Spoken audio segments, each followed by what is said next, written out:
ഇന്നത്തെ എൻ്റെ recipe chicken ഡോണറ്റാണ്. അതിനുവേണ്ട ഇൻഗ്രീഡിയൻസ്: ചിക്കൻ 250 ഗ്രാം, ചില്ലി ഒരെണ്ണം, മഞ്ഞൾപ്പൊടി 1 ടീസ്പൂൺ, മുളക് പൊടി 1 ടീസ്പൂൺ, വെളുത്തുള്ളി 6 അല്ലി, ഇഞ്ചി 1 പകുതി, ചില്ലി ഫ്ലെക്സ് 1 ടീസ്പൂൺ, കുരുമുളക് പൊടി 1 ടീസ്പൂൺ, ഉപ്പ് 1 ടീസ്പൂൺ, കൊറിയാണ്ടർ ലീവ്സ് ആവശ്യത്തിനുള്ളത്. എല്ലാം കൂടെ മിക്സിയിലിട്ട് നല്ലപോലെ അടിക്കുക. അത് കഴിഞ്ഞ് 3 പീസ് ബ്രെഡ് എടുത്ത് അതൊന്ന് അടിക്കുക.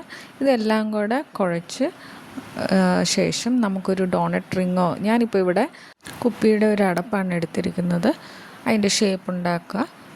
ഡോണറ്റ് റിങ് ഉണ്ടെങ്കിൽ അത് വെച്ച് ഉണ്ടാക്കുക, എൻ്റെ കയ്യിലില്ല, അതുകൊണ്ടാണ്. ഇതിന് ശേഷം നമുക്ക് മുട്ട അടിച്ച് മുട്ടയിൽ ഒന്ന് ഡിപ്പ് ചെയ്യാം. ഡിപ്പ് ചെയ്ത ശേഷം നമുക്ക് ബ്രെഡ് ക്രംസിലും ഒന്ന് ഡിപ്പ് ചെയ്ത് നമുക്ക് നല്ല ചൂടുള്ള എണ്ണയിലോട്ട് വറുത്തെടുക്കാം. നല്ല ഗോൾഡൻ ബ്രൗൺ ആവുന്നതാണ് അതിൻ്റെ ഒരു പരുവം. ഗോൾഡൻ ബ്രൗൺ ആയ ശേഷം നമുക്കിത് സെർവ് ചെയ്യാം പ്ലേറ്റിലോട്ട്. ചോറിൻ്റെ കൂടെയോ സ്നാക്സ് ആയിട്ടൊക്കെ കഴിക്കാം. കുട്ടികൾക്കും മുതിർന്നവർക്കും വളരെ ഇഷ്ടപ്പെടുന്ന ഒരു റെസിപ്പിയാണ്. അതുപോലെ ഈസി ആയിട്ടുള്ള റെസിപ്പി വേണ്ടവർ എൻ്റെ ചാനലൊന്ന് ലൈക്കും സബ്സ്ക്രൈബ് ചെയ്യാനും മറക്കല്ലേ.